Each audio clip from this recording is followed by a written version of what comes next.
to welcome Dr. Shashi Tharoor, whom I consider as a public intellectual. And public intellectuals in countries like India have a greater role to play, but the irony is they are very less in number. And it's very difficult to survive as public intellectual, and very few can succeed. And Dr. Shashi Tharoor is one of them. Gramsci talks about two types of intellectuals: organic intellectuals and traditional intellectuals. Traditional intellectuals go along with what exists, the status quo, and they may be scholars and outstanding researchers, but they don't ask fundamental questions which would disturb the existing reality. The organic intellectuals, on the other hand, cannot help thinking critically, thinking differently, and posing questions which may be often disturbing. And such an intellectual I consider Dr. Tharoor is. Ladies and gentlemen, we know of the critical tradition of India for centuries, but in between the critical tradition probably got diluted. Professor Amartya Sen, in his argumentative Indian, traces that critical tradition and tells us that we have to re-educate ourselves as to how to think critically, how to argue with the help of reason, rather than in the name of argument, just quarrel. And this critical tradition is upheld by many outstanding philosophers and scholars of this country. I referred to Adi Shankara the other day, and there are so many luminaries. Ramanuja, the Vaishnavite philosopher, Madhva, and in ancient times, almost all the Upanishadic philosophers. They upheld that kind of a critical tradition, which perhaps many of us are either just remember, but not very deeply involved in understanding that critical tradition. And in the neighboring state of Tamil Nadu, we are all very, very familiar with one name, Nakiram. And he was the court poet of the Pandya kingdom, and he had such a critical acumen and courage to pose questions and stand by his judgment. And when he was challenged by Lord Shiva, he was not afraid. And when Lord Shiva revealed that he was Lord Shiva, and he opened his third eye to reduce him to ashes, while getting reduced, he said, even if you are Lord Shiva, your fault cannot be condoned, and I cannot deviate from my critical paradigm. And what you did was wrong, and I uphold that. I mean, that kind of courage has to be displayed, not only at peaceful times, when there is no danger, but at critical times, when you are challenged, when you are confronted. And public intellectuals often quote dangers, controversies, conflicts. And that, of course, is the metal they are made of. Ladies and gentlemen, Dr. Tharoor, I consider as a star among the politicians. Stars,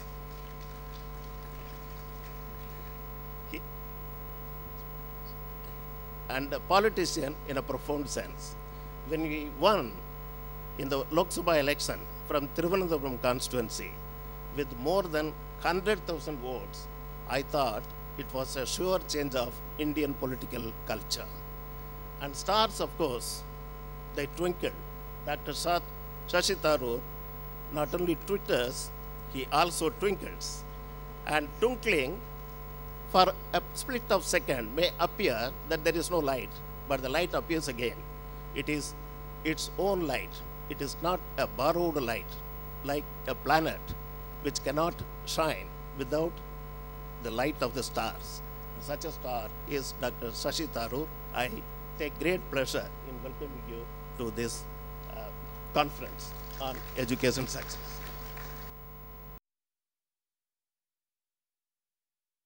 Dr. Shashi Tharoor, Mrs. Sunanda Tharoor, President of Commonwealth of Learning, Chairperson of the Board of Governors of the Commonwealth of Learning, Conference Chair and my colleague Professor Ramanujam, distinguished members of the Board of Governors of the Commonwealth of Learning, Vice Chancellors from universities from the Commonwealth countries, Vice Chancellors of the State Open Universities in India, my colleagues from the university, distinguished delegates from all the Commonwealth countries, members on the printed and electronic media, ladies and gentlemen. First of all, let me, on my personal behalf and on behalf of the Indira Gandhi National Open University, as well as the co-chair of this PCF 6, let me extend a warm welcome to Dr. Shashi Tharoor and Mrs. Sunanda Tharoor. In spite of their extremely busy schedule, they have agreed to come over here and give this very important event in the Pan-Commonwealth Forum, Asa Briggs Lecture. Dr. Shashi Tharoor, of course, is not new to any one of you because he is a distinguished, a prolific writer. And Dr. Ramanujam has introduced him brilliantly, and there is no need of further introduction. He's a brilliant writer. He's a man of conviction. His courage of conviction is the thing which probably strikes all of us. Indira Gandhi National Open University considers it a great privilege as a co-host of this event to have him for this very important, the most important event in this Pan-Commonwealth Forum. He has participated in some of the Indira Gandhi National Open University functions. Dr. Shashi Tharoor, you have inaugurated 2 community colleges of Indira Gandhi National Open University recently, 2 community colleges. You were supposed to give the Mother Teresa Memorial Lecture in Indira Gandhi National Open University. He couldn't come at the last minute, but any time we are expecting him in the campus. Indira Gandhi National Open University, just like the Open University system all over the Commonwealth, has been providing educational opportunities for millions of people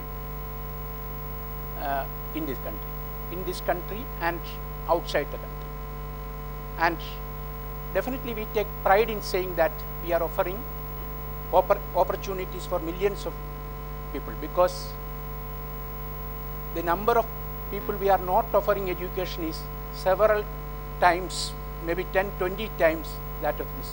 So we take pride in saying that we are giving them opportunities. Indira Gandhi National Open University is conducting this very important program on the Silver Jubilee year of this university. We have just concluded on November 19th the Silver Jubilee celebrations, and we have been consolidating our activities, and the theme of this particular conference is access and success in learning, because we believe that access alone will not qualify a university, and therefore success in educational activities is very important, and that's why we have chosen the theme access and success in learning. We have also initiated a large number of very specific activities which are necessary for the learners of this country. We have started right from 1988. We have been offering, in addition to distance education programs, we have been offering off-campus, face-to-face, part-time programs, engineering, science, technology, in all these areas. And as of now, in the Silver Jubilee year, we have initiated about 20 new regular full-time programs in the campus itself. We have a capacity of over 1,000 academics with doctoral and postdoctoral qualifications, and there is a lot of expertise available in the university, as well as a large number of affiliating research institutions which are with the Indira Gandhi National University. This is the case of all other universities. We also know that the British Open University, they have affiliated research centers not only in UK but outside the UK system also. And we have 13 open universities in this country, and we are also member of other associations of open universities. We look at what is the type of educational offerings which are needed for the ordinary people in this country, and then try to provide that knowledge and skills by whatever means we deem fit. I think it is a real success story in democratization of education and training, the open university system. And just looking at the capabilities or the offerings of the Indira Gandhi National Open University, UNESCO Director General made a remark that Indira Gandhi National Open University is a living embodiment of inclusive knowledge societies in a globalized world. And this is looking at the activities, and we sincerely believe that such activities are being undertaken by all other universities. We are also providing collaboration with other open universities in the Commonwealth countries as well as outside the Commonwealth system. And it is also very important to note that, as you all have stated, it is very important to note that the quality of education is the most important, and if quality is not there, quantity will not enhance. That is the experience of the entire university system in this country. 1,500 universities are going to be created in this country, and unless and until we have quality in our offerings, the quantity will not enhance. And therefore, if the quantity is enhancing, there is some sort of an indication that there is a need, and it is very important that we should ensure quality in our programs. And Commonwealth of Learning, which is an intergovernmental organization, is providing capabilities as some sort of guidelines to the universities and open distance learning system. And we consider it a great opportunity to collaborate with the Commonwealth of Learning in scaling up education and training with quality. And in this connection, for the benefit of the audience who are not from India, Indira Gandhi National Open University is the first university in this country which has made an ordinance to provide student satisfaction survey. Every year, for the last 2 years, we conduct student satisfaction survey, and it is on our website. And I'm glad that the Commonwealth of Learning, in SEMGA's publication, they have published an article about the student satisfaction survey of Indira Gandhi National Open University. These are all examples of good activities the universities under the Commonwealth are doing, and we consider it a great opportunity to have the entire delegates from the Commonwealth countries participating in this event. Mr. Shashi Tharoor is a proud son of India, and we are really proud that he are here to give the lecture. Thank you very much. Mr. Shashi Tharoor, members of the Platform Party, colleagues, ladies and gentlemen. The Asa Briggs Lecture is the major intellectual event of the biennial cycle of COL's activities, and we're very proud to be holding it here at the Pan-Commonwealth Forum in India. Asa Briggs was the first chairman of the Board of Governors of the Commonwealth of Learning, a distinguished social historian and the historian of the BBC among a prolific output of books. He was Vice-Chancellor at the University of Sussex, and later he was on the planning committee of the British Open University and served as Chancellor of the University during the mandates of 3 of the Vice-Chancellors, including me. I was, if you like, his last Vice-Chancellor. So it's in his honour that we have named this the Asa Briggs Lecture, and at each of our Pan-Commonwealth forums we invite a distinguished intellectual to address us. So it's my great pleasure to introduce Shashi Tharoor. In 1998 he was called a global leader of tomorrow at the Davos Economic Forum, and I think we can now say that he is established as a leader of today.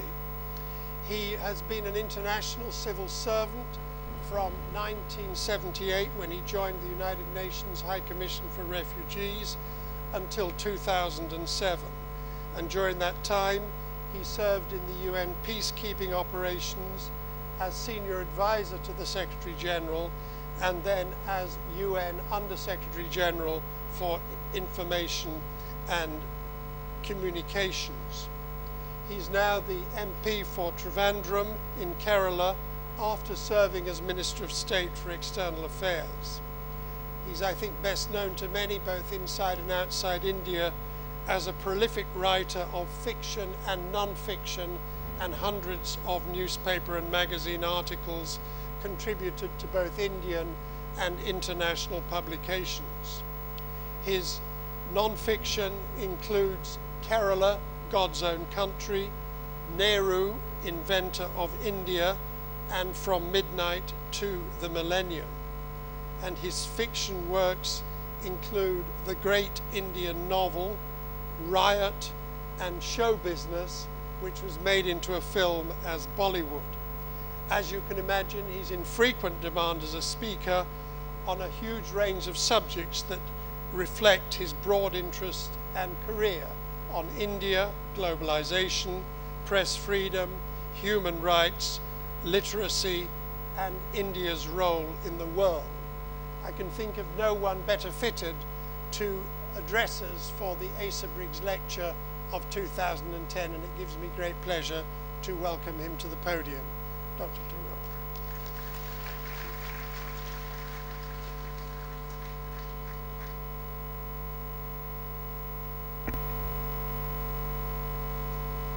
Honourable Chairman, Mr. Whiten, Sir John Daniel,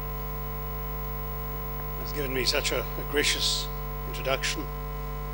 Vice Chancellor of the Indira Gandhi National Open University, Professor Rajashekharan Pillai, Professor Ramanujam, who preceded Sir John with that highly generous and original welcome to me today. Ladies and gentlemen, friends, it is a privilege to deliver this lecture in honor of one of the great historians of our times, Baron Asa Briggs, former Chancellor of Britain's Open University. Like me, but at a far more distinguished level, Lord Briggs has, over the years, combined an interest in history with a fondness for literature and a deep involvement with the media. The idea that the media is a vital agent and a catalyst for social change has never been better expounded than by Asa Briggs. And my only regret is that that was not the subject that the organizers of today's events wished me to address here. Instead, I will attempt, as requested, to do justice to the broader themes of your conference this week, focusing on the challenges of education and literacy, social justice, community development, skills development, and formal education somewhat in relation to open learning. I'm far from an expert in any of these themes, but I do hope to offer you an outsider's perspective on them. Of the many paradoxes with which India abounds, the saddest must be that we are a country where nearly half the population is illiterate, but which has produced the world's second largest pool of trained scientists and engineers. A country which invents more sophisticated software for American computer manufacturers than any other country in the world, and yet in which there are at least 35 million children who have not seen the inside of a school. For those who care about illiteracy, India is the largest country in a subcontinent that gives great cause for concern. South Asia has emerged as the poorest, the most illiterate, the most malnourished, and the least gender-sensitive region in the world, with over half the world's illiterate adults and 40% of the world's out-of-school children. South Asia has by now the lowest adult literacy rate, roughly 49% in the world. It has fallen behind sub-Saharan Africa at 57%, even though in 1970 South Asia was ahead. 37% of all Indian primary school children drop out before reaching the 5th grade. We have a shortage of schools and a shortage of teachers, and the problem gets worse every year because of population growth. Our subcontinent has the worst teacher-pupil ratio in the world. The illiterate population of India alone exceeds the total combined population of the North American continent and Japan. The work of basic education has never been more needed. India has made only uneven progress in educating its population. Whereas most districts in this lovely state of Kerala, where you're all present today, following the introduction of free and compulsory education in 1957, have attained 100% literacy, the national literacy level still hovers around the halfway mark. The current figure is officially 62%, but I'll come back to that in just a second. Kerala has a literacy rate of nearly 100%, while Bihar is only at 44%, and Bihar has a female literacy rate of only 29%. The traditional explanation for the failure to attain mass education is two-pronged: the lack of resources to cope with the dramatic growth in population, we would need to build a new school every day for the next 10 years just to educate the children already born, and the tendency of families to take their children out of school early to serve as breadwinners, or at least to help at home or on the farm. Thus, though universal primary education is available in theory, and now is a matter of legal right, fewer than half of India's children between the ages of 6 and 14 attend school at all. But official national policy has undoubtedly long been in favor of promoting basic education. As a child at school, I remember being exhorted to impart the alphabet to our domestic servants under the Gandhian Each One Teach One program. And many of us were brought up on Swami Vivekananda's writings about the importance of education for the poor as the key to their uplift. But it's true that 63 years after independence, progress has been inexcusably slow. Obviously, there were policy choices being made here. For our first 6 decades, India spent less than 4% of its GNP on education. Only this year have we finally raised the level to 6% to put money behind the new education reforms, in particular the Right to Education Bill. Successive governments before this have collectively spent only 1/10 of the amount in education that they have committed to defense. What is missing is not just financial resources, but a commitment on the part of our society as a whole to tackle the educational tasks that lie ahead.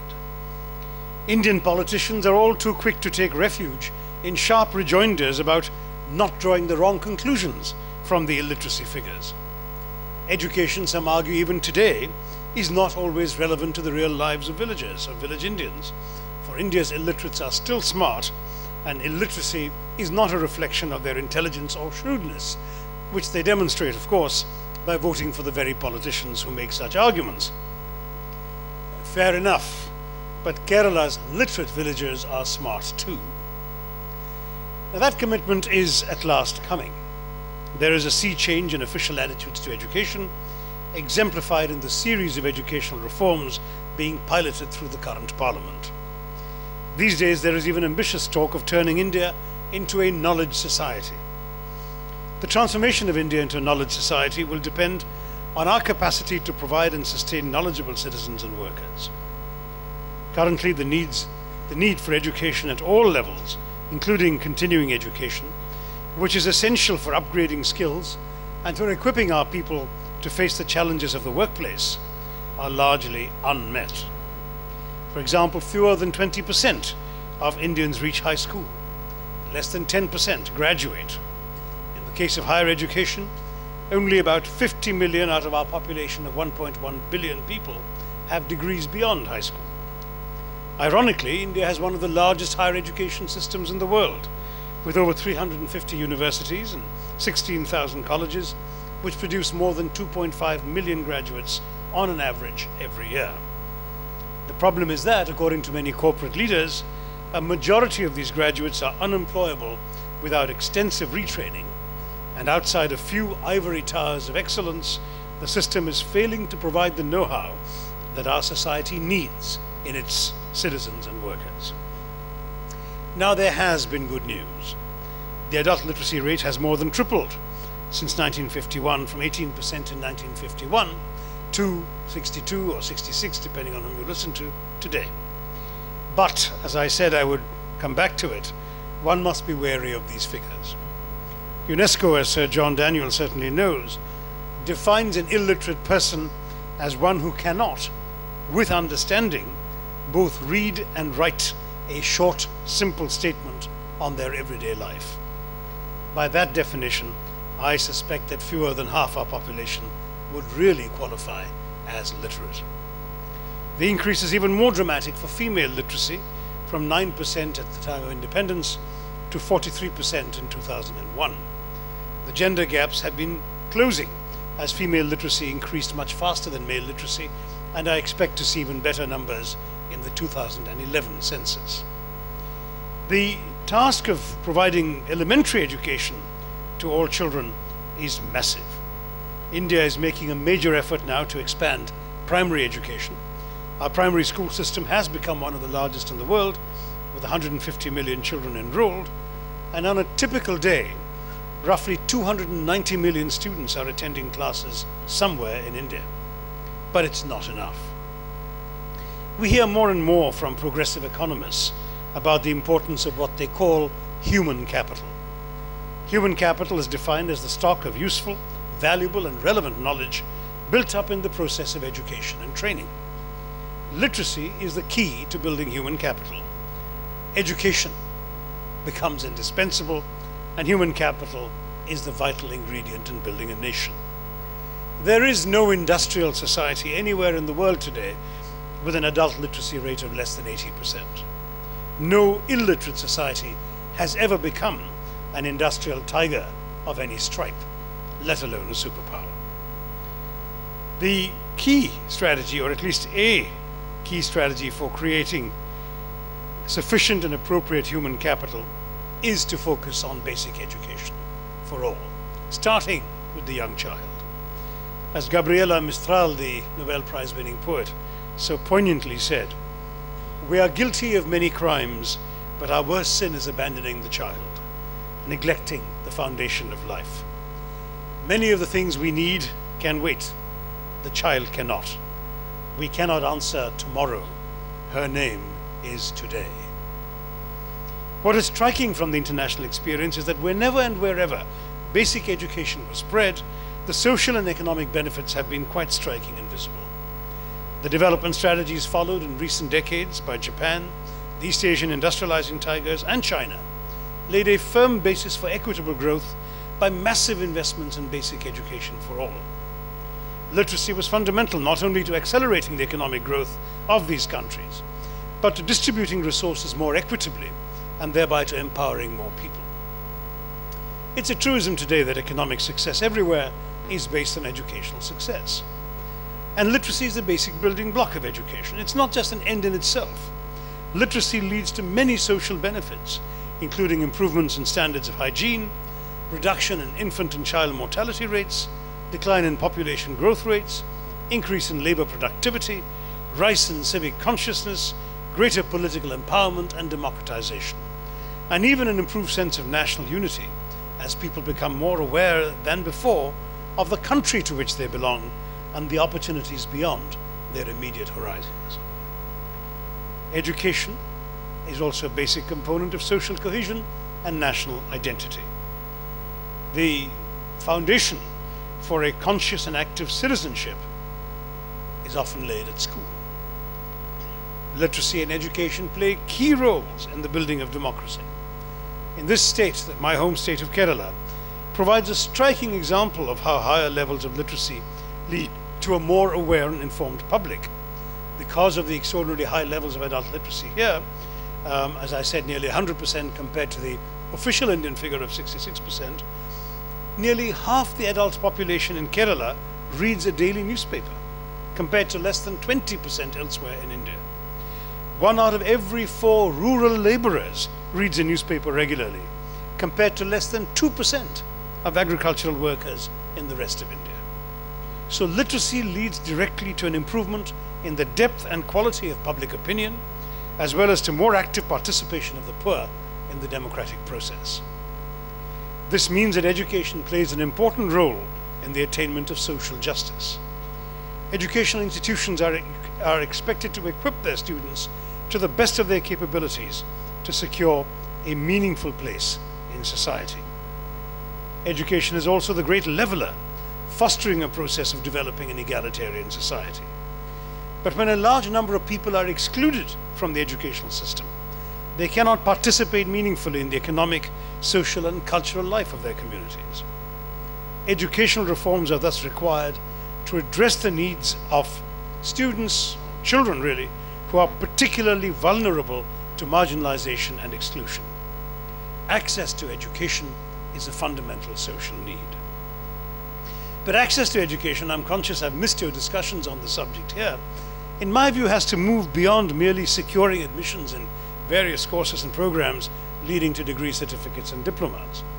The ultimate purpose of education must be the creation of awareness regarding livelihood, basic health, legal rights including human rights, and participation in all spheres of activity of a democratic society.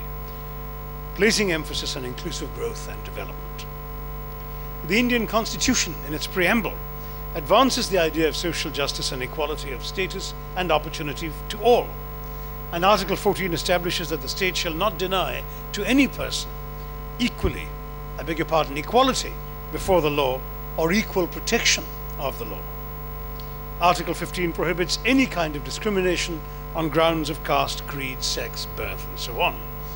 Nevertheless, access to several parameters of social justice is denied to many because of constraints emerging from discrimination, oppression, racism, classism, sexism, stereotyping, and prejudice against certain sections of society, a problem India shares with many developing countries. Access to education, or the lack thereof, is another significant constraint in the pursuit of social justice in our country. Amartya Sen, the polymath Nobel laureate in economics, has reminded us that, and I quote, "The elimination of ignorance, of illiteracy, and of needless inequalities and opportunities are objectives that are valued for their own sake. They expand our freedom to lead the lives we have reason to value," unquote. In his most famous poem, the other Nobel Prize-winning Bengali, the immortal poet Rabindranath Tagore, implicitly spoke of education as fundamental to his dream for India. And though the Indians in this room probably know this by heart, I will quote it for the non-Indians here. "Where the mind is without fear and the head is held high, where knowledge is free, where the world has not been broken up into fragments by narrow domestic walls, where words reach out from the depth of truth, where timeless striving stretches its arms towards perfection, where the clear stream of reason has not lost its way into the dreary desert sands of dead habit, where the mind is led forward by thee into ever-widening thought and action, into that heaven of freedom, my father, let my country awake." That was Tagore.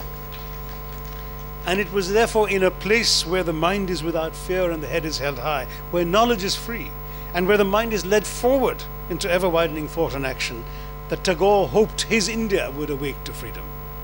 Such a mind is, of course, one that can only be developed and shaped by education. But more prosaically, illiteracy and inadequate literacy must be fought for practical reasons.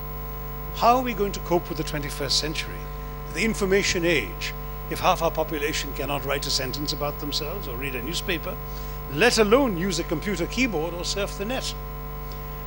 This is the information age. The world will be able to tell the rich from the poor not by their GNP figures, but by their internet connections.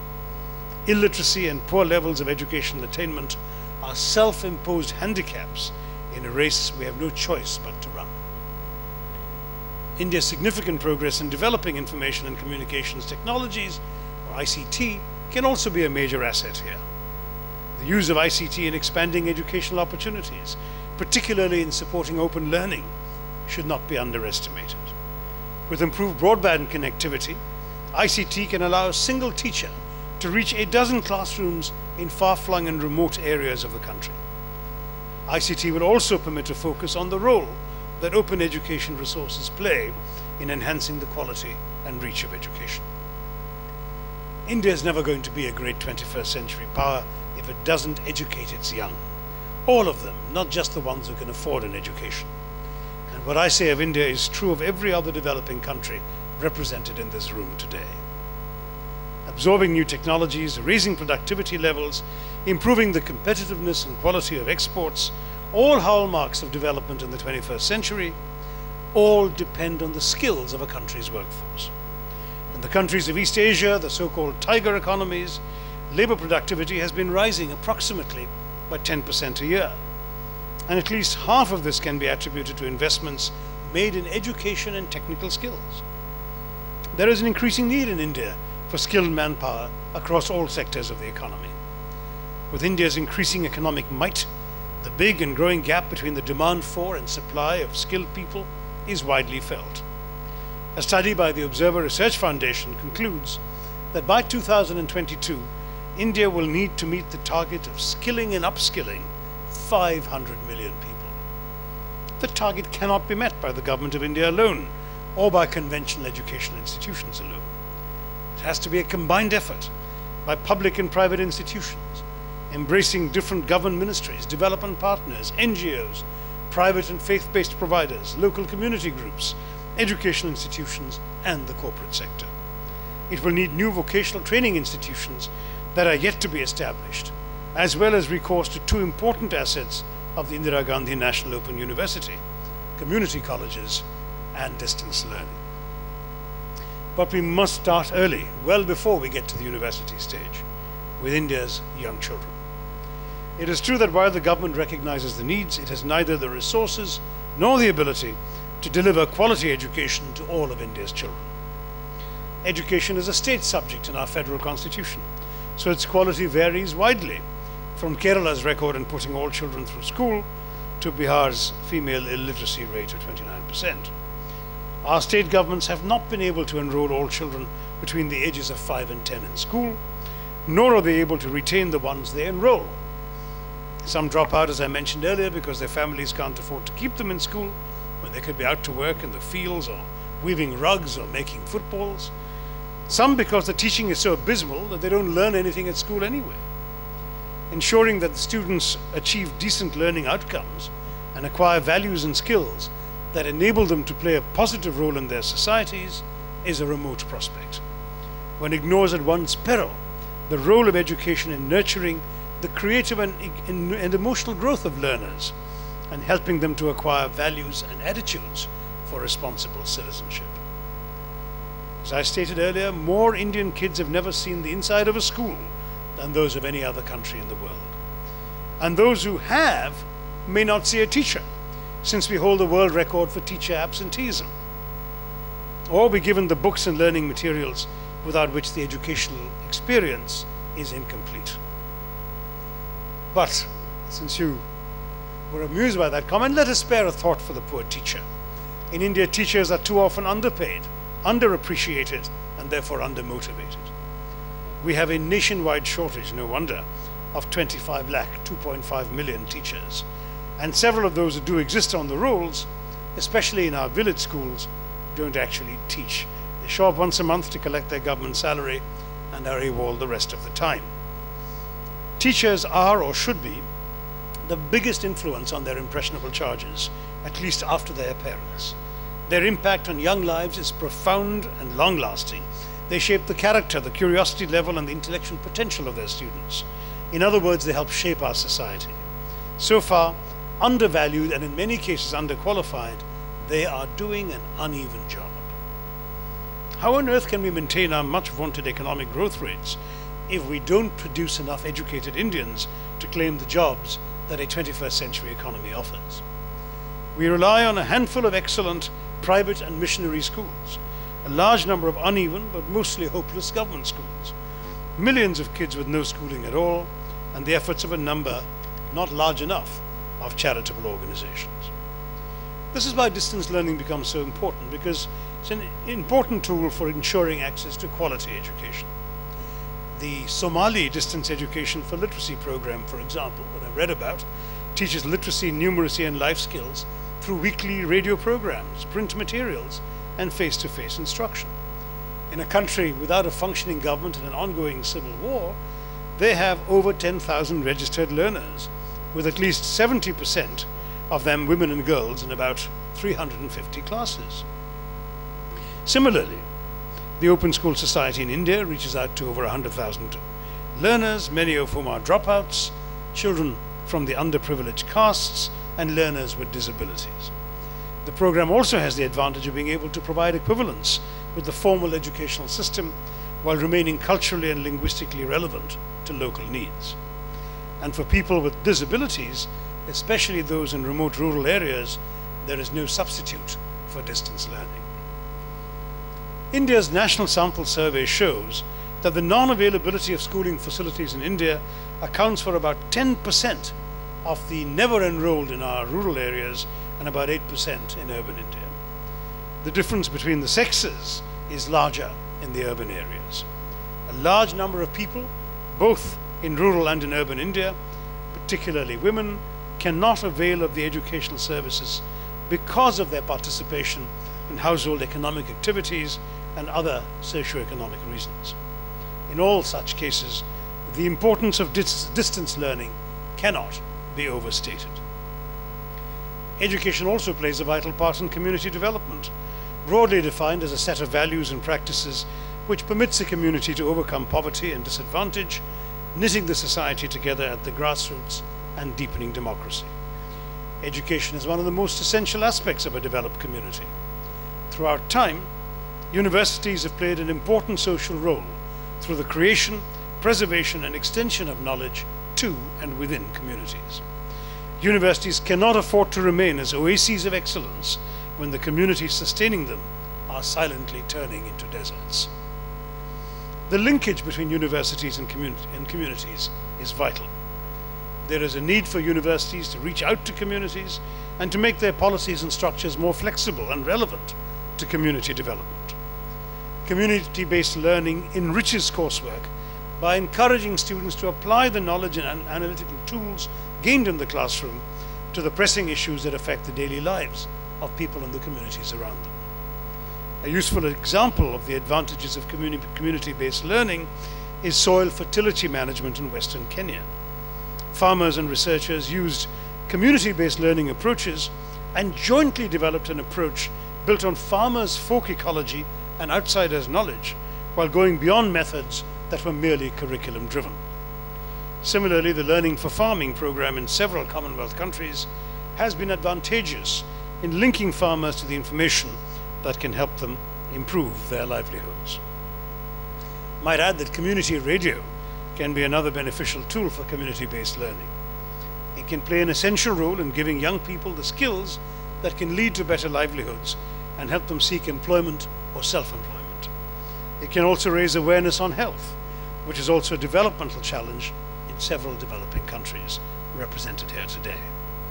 Community radio can provide non-formal educational opportunities, especially for communities that are not fully literate.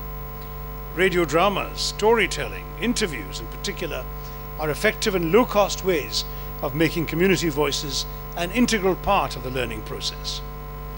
In addressing the challenge of learning for development, open and distance learning can play a particularly important role, building a bridge between knowledge acquisition and skills development, and the potential to reduce the inequalities of access that blight conventional education in most countries.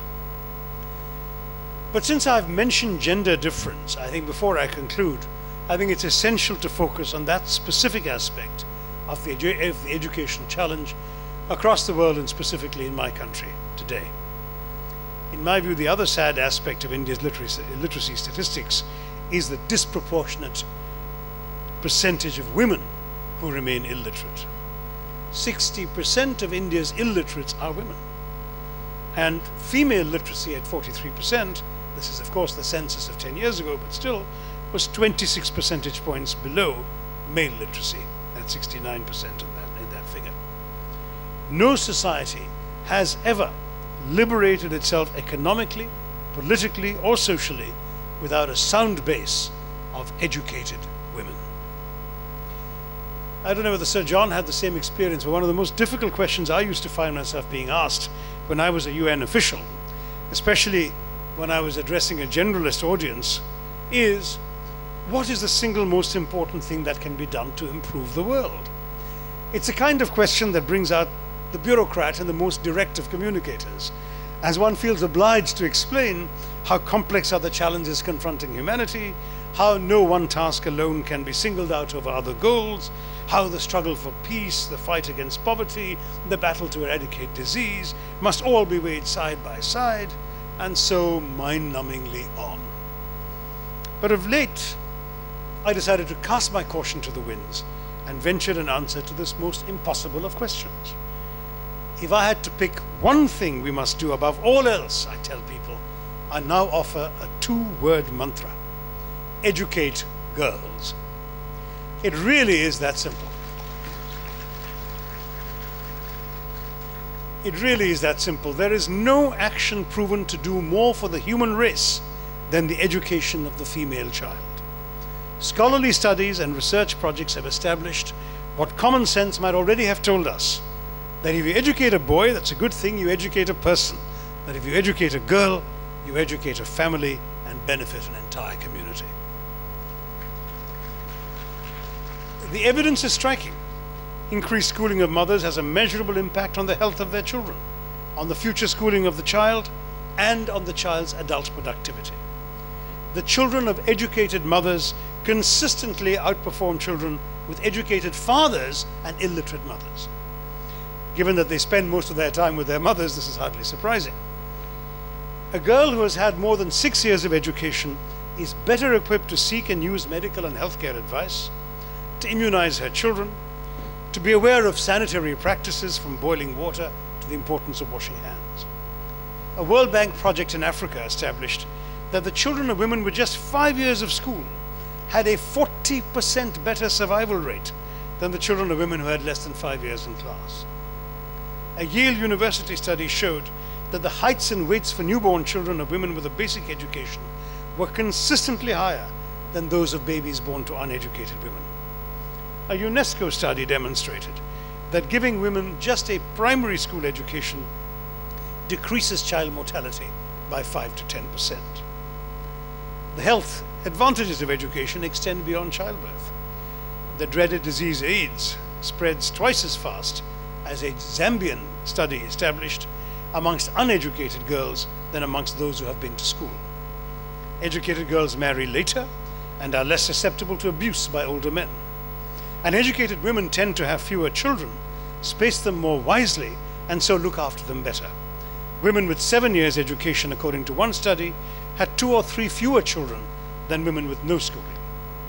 The World Bank, with the mathematical precision for which they're so famous, has estimated that for every 4 years of education, fertility is reduced by about 1 birth per mother. Now, the more girls go to secondary school, the bank adds, the higher the country's per capita income growth. And when girls work in the fields, as so many have to do across the developing world, their schooling translates directly to increased agricultural productivity. The marvelous thing about women is that they like to learn from other women. So the success of educated women is usually quickly emulated by their uneducated sisters. And women spend increased income on their families, which men do not necessarily do. Rural toddy shops in India thrive on the self-indulgent spending habits of men, after all. In many studies, the education of girls has been shown to lead to more productive farming and in turn to a decline in malnutrition. Educate a girl and you benefit a community, QED. As my former UN colleague Catherine Bertini once put it, and I quote her, if someone told you that with just 12 years of investment of about $1 billion a year for the whole world, you could, across the developing world, increase economic growth, decrease infant mortality, increase agricultural yields, improve maternal health, improve children's health and nutrition, increase the numbers of children, girls and boys, in school, slow down population growth, increase the number of men and women who can read and write, decrease the spread of AIDS, add new people to the workforce, and be able to improve their wages without pushing others out of the workforce, what would you say? Such a deal, what is it? How can I sign up? Unquote. Sadly, the world is not yet rushing to sign up to the challenge of educating girls. That was the message. You can achieve all of this by just educating every girl child. And yet they lag consistently behind boys in access to education throughout the developing world. Same with India, with the honorable exception of Kerala. We have a long way to go. In Bihar, we used to boast an illiterate chief minister, a female chief minister in the state of Bihar, as if to showcase its abysmal figure of 29% female illiteracy rate, one of the worst on the planet. But anyway, there is good news. Her 7 daughters did indeed receive an education. So perhaps after all there are grounds for hope. Certainly there is no better answer. My former boss, UN Secretary General Kofi Annan, put it very simply. I'll quote again. No other policy is as likely to raise economic productivity, lower infant and maternal mortality, improve nutrition, promote health, including the prevention of HIV/AIDS, and increase the chances of education for the next generation, And he added, let us invest in women and girls, unquote. Let us indeed do that. And let us educate boys too. We need to achieve 100% literacy across the world. We need to educate our people in every developing country. We need to use all the techniques that I've tried to describe and summarize for you in this lecture if we are to fulfill the aspirations that we have all begun to dare to articulate and rise to the development challenges of the 21st century. Thank you, and Jai Hind.